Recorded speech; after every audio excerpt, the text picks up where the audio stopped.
fiestas, disfraces y calabazas. Es lo que caracteriza a la tradición ya marcada en esta época del año. Fiesta con un toque entre comillas inofensivo, que hasta los niños son parte de ello. Esta celebración tiene su fundamento en una práctica celta hecha por los druidas. Pero, ¿quiénes son los druidas y qué influencia tienen en esto?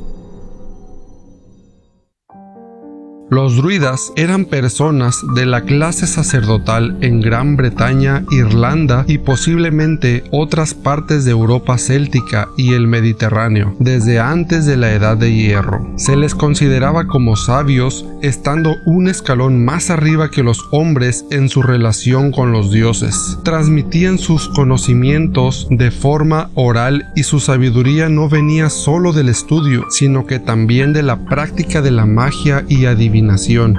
A los druidas se les consideraba profetas y eran respetados como una casta sacerdotal capaces de comunicarse con los dioses y realizar una serie de rituales incluyendo sacrificios. Los celtas druidas tenían una religión politeísta porque creían en muchos dioses. Sus dioses venían de la naturaleza como los ríos, animales o montañas. Practicaban las artes oscuras y adoraban a la naturaleza, a la que atribuían cualidades animísticas y sobrenaturales. Como pueblo que basaba una buena parte de su existencia en la naturaleza, los druidas daban una gran importancia a los ciclos estacionales. Para ellos, el año se dividía en dos grandes épocas, el invierno y el verano. La primera asociada con la muerte, la segunda con la vida. Y para conmemorar el paso de una a otra, celebraban dos fiestas en honor a los respectivos dioses. Los celtas adoraban al dios Sol Belenus, especialmente en el día festivo Beltane, que es el 1 de mayo, y adoraban a otro dios llamado Samhain, el dios de la muerte o de los muertos, especialmente el 31 de octubre.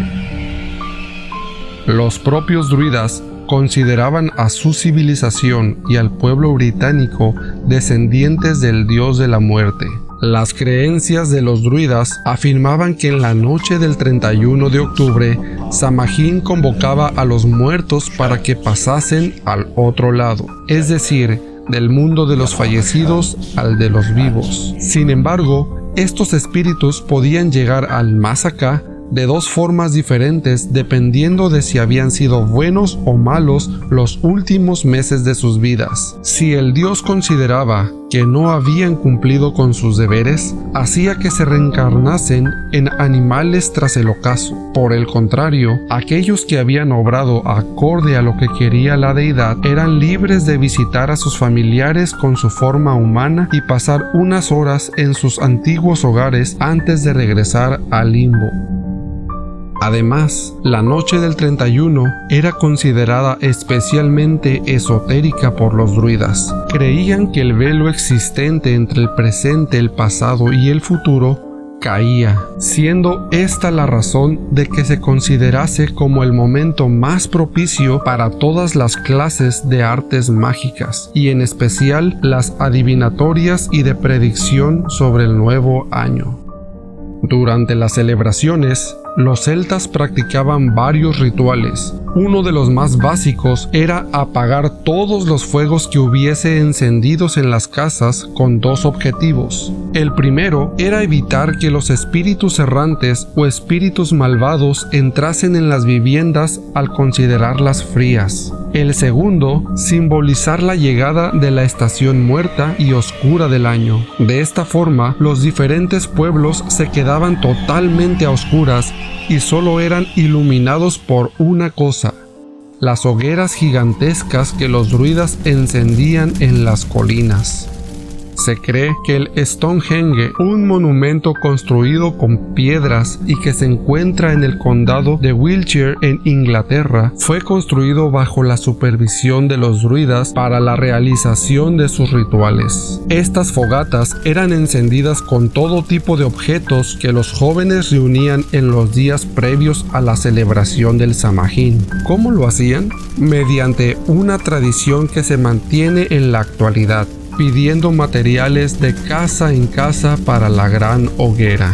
Los druidas o clase sacerdotal celta encendían fuegos centrales en las colinas como símbolo del renacimiento de la naturaleza y de la vida durante la noche del Samhain. En estos fuegos se quemaban principalmente ramas de roble, árboles sagrados para los celtas, y ofrendas de frutos, animales e incluso seres humanos.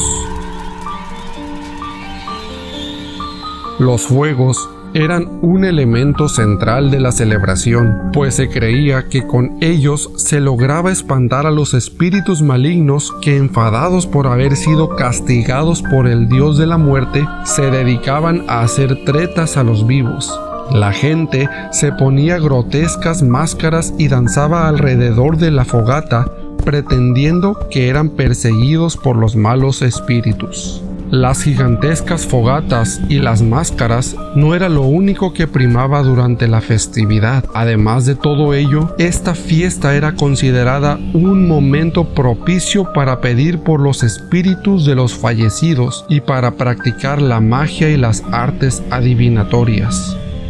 La adivinación era realizada por los druidas, quienes consideraban que podían averiguar el futuro usando vegetales o sacrificando seres humanos a los dioses.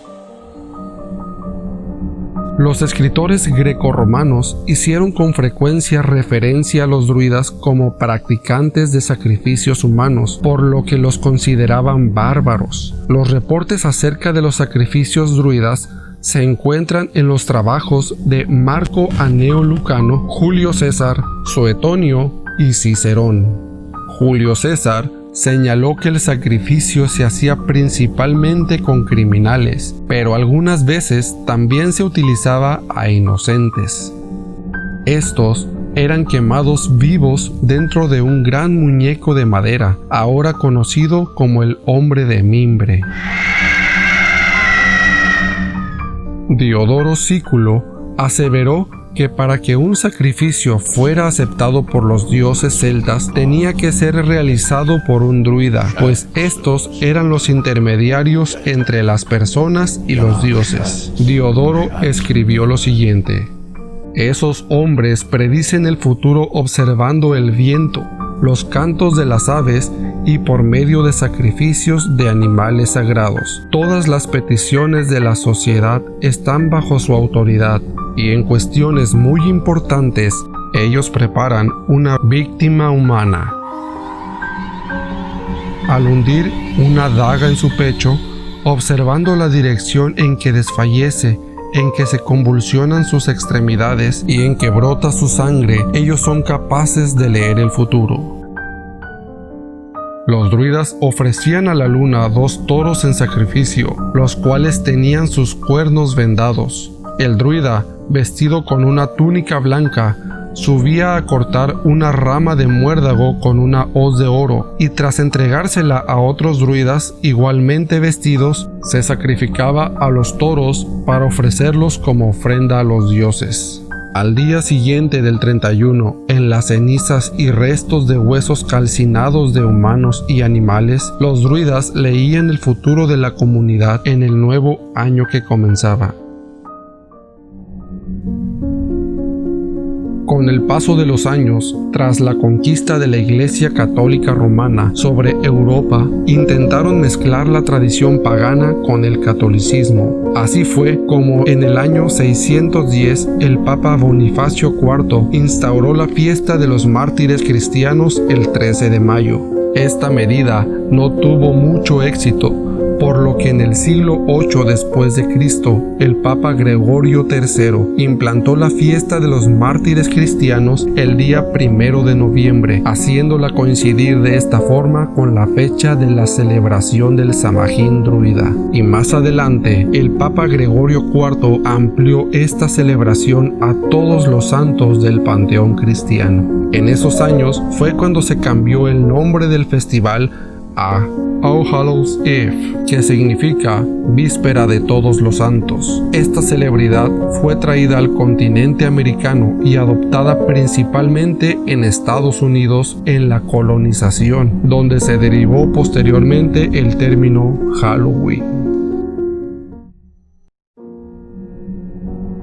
la antigüedad, los druidas tenían gran poder e influencia sobre los reyes, a tal punto que no se tomaba ninguna decisión antes de consultarlo con el sacerdote druida. Tenían puestos de nobleza y tenían grandes privilegios en el reino y eran adorados y reconocidos públicamente, pero tras la conquista romana se empezó a disipar su influencia poco a poco.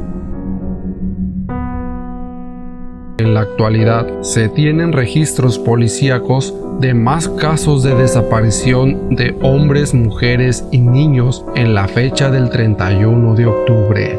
Se cree que aún existen sectas que bajo el anonimato todavía siguen practicando tales rituales celtas. ¿Será entonces Halloween una simple e inofensiva fiesta de disfraces? ¿Tú qué crees? Déjalo en los comentarios. Si te gustó el video, regálame un like y compártelo con tus amigos. Suscríbete a nuestro canal para así seguir subiendo videos como este. Esto fue todo por hoy, te espero en el próximo video.